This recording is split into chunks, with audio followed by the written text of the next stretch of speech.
Hello everyone, आप देख रहे हैं legal vocabulary series English to Hindi translation का पार्ट 9। पिछले पार्ट्स में हमने कुछ इम्पॉर्टेंट लीगल वर्ड्स को क्लियर और इजी एग्जाम्पल के साथ समझा था। आज के पार्ट 9 में हम नए वर्ड सीखेंगे जो कोर्ट और कानून की भाषा में बहुत यूज़ आते हैं। तो आज के हमारे 5 वर्ड्स हैं exoneration, felony, foreclosure, forgery and habeas corpus।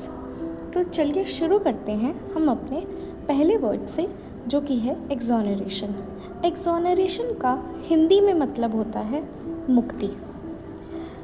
किसी व्यक्ति को कानूनी रूप से आरोपों, जिम्मेदारियों या दायित्वों से मुक्त करना या न्याय प्रणाली में निर्दोष साबित होने या कानूनी जिम्मेदारी समाप्त होने की प्रक्रिया। मतलब अगर सिंपल सा समझे तो जब किसी को गलत तरीके से फंसा दिया जाए और बाद में साबित हो जाए कि उसने कोई अपराध नहीं किया या उसकी जिम्मेदारी ख़त्म हो जाए, तो उसे कहते हैं एक्सोनरेशन। अब एक्सोनरेशन के कुछ एसेंशियल्स यानी कि घटक होते हैं। पहला, एविडेंस, साक्ष्य। पर्याप्त प्रमाण होना चाहिए कि व्यक्ति निर्दोष है। दूसरा, कानूनी प्रक्रिया, लीगल प्रोसेस। ये न्यायालय द्वारा निर्धारित प्रक्रिया के अनुसार होता है। तीसरा, निष्पक्षता यानी फेयरनेस। किसी भी पक्ष के प्रति भेदभाव नहीं होना चाहिए। इसका मतलब कि बिना सबूत के किसी को नहीं छोड़ा जाता। कोर्ट पूरी तरह निष्पक्ष होकर प्रक्रिया अपनाती है। अब एक्सोनरेशन के कुछ टाइप्स भी होते हैं। पहला, क्रिमिनल एक्सोनरेशन। जब किसी व्यक्ति को आपराधिक आरोपों से निर्दोष घोषित किया जाता है। दूसरा, सिविल एक्सोनरेशन। जब किसी व्यक्ति को कानूनी जिम्मेदारी जैसे ऋण, अनुबंध या अन्य दायित्वों से मुक्त किया जाता है। तीसरा, फाइनेंशियल एक्सोनरेशन। जब किसी वित्तीय दायित्व जैसे ऋण, ब्याज या करों से छूट दी जाती है। अगर हम इसको एक इजी एग्जाम्पल के साथ समझें तो जैसे मान लीजिए एक आदमी पर हत्या का आरोप लगा, लेकिन कोर्ट में साबित हुआ कि वह घटना के समय शहर में तो था ही नहीं, तो कोर्ट ने उसे निर्दोष घोषित करके छोड़ दिया। यही एक्सोनरेशन है, आरोपों से कानूनी रूप से मुक्ति। अब हम डिस्कस करते हैं अपना दूसरा वर्ड, फेलोनी। फेलोनी का हिंदी में मतलब होता है गंभीर अपराध। एक गंभीर अपराध जिसके लिए लंबी सज़ा, जुर्माना या कभी कभी मौत की सज़ा दी जा सकती है। ये समाज के खिलाफ गंभीर माने जाते हैं। जैसे मतलब अगर सिंपल सा समझे तो कि छोटे अपराधों के बजाय बहुत गंभीर अपराध जैसे हत्या, डकैती, बलात्कार, इसे फेलोनी कहते हैं। अब फेलोनी के कुछ टाइप्स होते हैं। पहला, वायलेंट फेलोनी, मतलब हिंसक अपराध जैसे हत्या, मर्डर, बलात्कार, रेप और डकैती, रॉबरी। नॉन वायलेंट फेलोनीज, गैर हिंसक अपराध जैसे धोखाधड़ी, फ्रॉड, मनी लॉन्ड्रिंग और ड्रग्स तस्करी यानी ड्रग ट्रैफिकिंग। तीसरा, वाइट कॉलर फेलोनीज, सफ़ेद पोश अपराध जैसे कॉर्पोरेट धोखाधड़ी मतलब कॉर्पोरेट फ्रॉड और कर चोरी यानी टैक्स इवेजन। चौथा, प्रॉपर्टी फेलोनीज, संपत्ति से जुड़े अपराध जैसे आर्सन और चोरी। अब फेलोनी के कुछ कैरेक्टरिस्टिक्स यानी कि विशेषताएं भी होती हैं। पहला, गंभीर प्रकृति, सीवियर नेचर। फेलोनी अपराध गंभीर और सामाजिक व्यवस्था के लिए खतरनाक होते हैं। सख्त सज़ा, हार्श पनिशमेंट भी होते हैं। लंबे समय की कैद या अन्य कठोर दंड। और इसका लीगल प्रोसेस अभियोग और मुकदमा लंबी और जटिल प्रक्रिया के तहत चलते हैं। जैसे एग्जाम्पल से समझे तो एक आदमी ने जानबूझकर बैंक में डकैती डाली और कई लोगों को घायल कर दिया। उसे कोर्ट ने फेलोनी का दोषी मानकर 10 साल की सजा सुनाई। मतलब ये सीरियस क्राइम है तो इसे फेलोनी कहा जाता है। अब हमारा तीसरा वर्ड है फोरक्लोजर। फोरक्लोजर का हिंदी में मतलब होता है बंधक समापन। फोरक्लोजर एक कानूनी प्रक्रिया है जिसमें ऋणदाता संपत्ति के बंधक को समाप्त करके संपत्ति को कब्जे में लेता है जब उधारकर्ता ऋण चुकाने में असमर्थ होता है। मतलब जब किसी ने किसी से लोन लिया और तय समय पर वापस नहीं कर पाया तो बैंक या कर्ज देने वाला उसकी संपत्ति कब्जे में ले लेता है। यही होता है फोरक्लोजर। अब इसके कुछ टाइप्स भी होते हैं यानी प्रकार।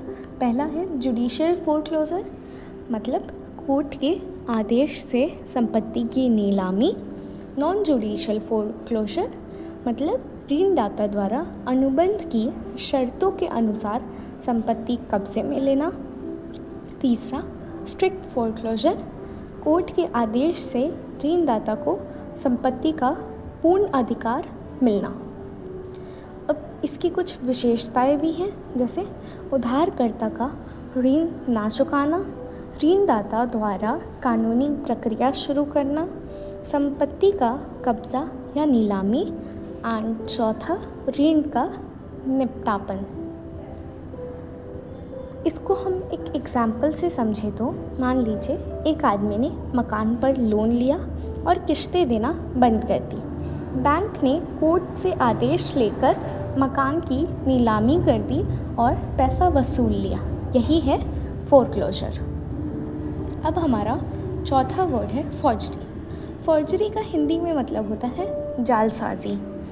फॉर्जरी तब होती है जब कोई व्यक्ति धोखाधड़ी के इरादे से किसी दस्तावेज़ को गलत तरीके से तैयार करे, बदले या नकली बनाए। इसका उद्देश्य किसी को नुकसान पहुंचाना या खुद लाभ उठाना भी हो सकता है। सेक्शन 463 आईपीसी के तहत ये परिभाषित है। अब फॉर्जरी के कुछ टाइप्स भी होते हैं। पहला आइडेंटिटी फॉर्जरी, किसी की पहचान का गलत उपयोग।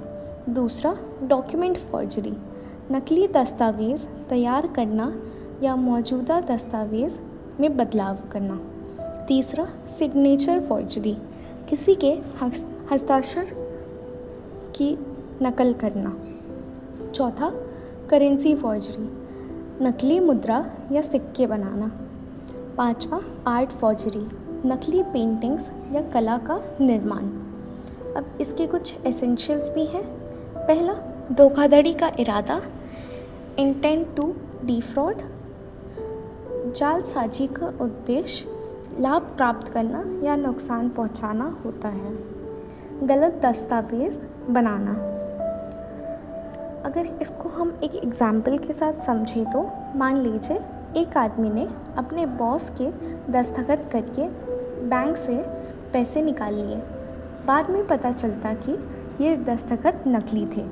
ये फॉर्जरी थी यानी जालसाजी। अब हम देखते हैं अपना आखिरी और पांचवा वर्ड जो कि है हेबियस कॉर्पस। हेबियस कॉर्पस का हिंदी में मतलब होता है व्यक्ति को पेश करना, बंधी प्रत्यक्षीकरण याचिका। ये एक लैटिन शब्द है जिसका अर्थ है व्यक्ति को पेश करो या फिर व्यक्ति को प्रस्तुत करो। यह एक संवैधानिक रिट है जिसका उद्देश्य अवैध हिरासत से मुक्ति दिलाना है। यह संविधान के आर्टिकल 32 और 226 के तहत अधिकार है। अब हेबियस कॉर्पस की कुछ विशेषताएं हैं। पहला संवैधानिक अधिकार, यह संविधान के अनुच्छेद 32 और 226 के तहत आती है। अवैध हिरासत से मुक्ति, यदि कोई व्यक्ति गैरकानूनी रूप से हिरासत में है तो यह रिट जारी की जा सकती है। न्यायालय हिरासतकर्ता को तुरंत व्यक्ति को प्रस्तुत करने का आदेश देता है। यह रिट किसी भी व्यक्ति, सरकारी अधिकारी या निजी संस्था के खिलाफ दायर की जा सकती है। इसका हैबियस कॉर्पस का कुछ प्रोसेस भी होता है। पहला, व्यक्ति या उसके परिजन उच्च न्यायालय या सर्वोच्च न्यायालय में याचिका दाखिल कर सकते हैं। दूसरा, कोर्ट हिरासतकर्ता को आदेश देता है कि हिरासत में व्यक्ति को प्रस्तुत करें। तीसरा, कोर्ट हिरासत की वैधता की जांच करता है। यदि हिरासत अवैध पाई जाती है तो व्यक्ति को रिहा कर दिया जाता है। जैसे अगर एग्जाम्पल देखें तो मान लीजिए एक व्यक्ति को पुलिस बिना वारंट के कई दिन तक बंद करके रखी हुई रहती है। उसके परिवार ने कोर्ट में याचिका डाली।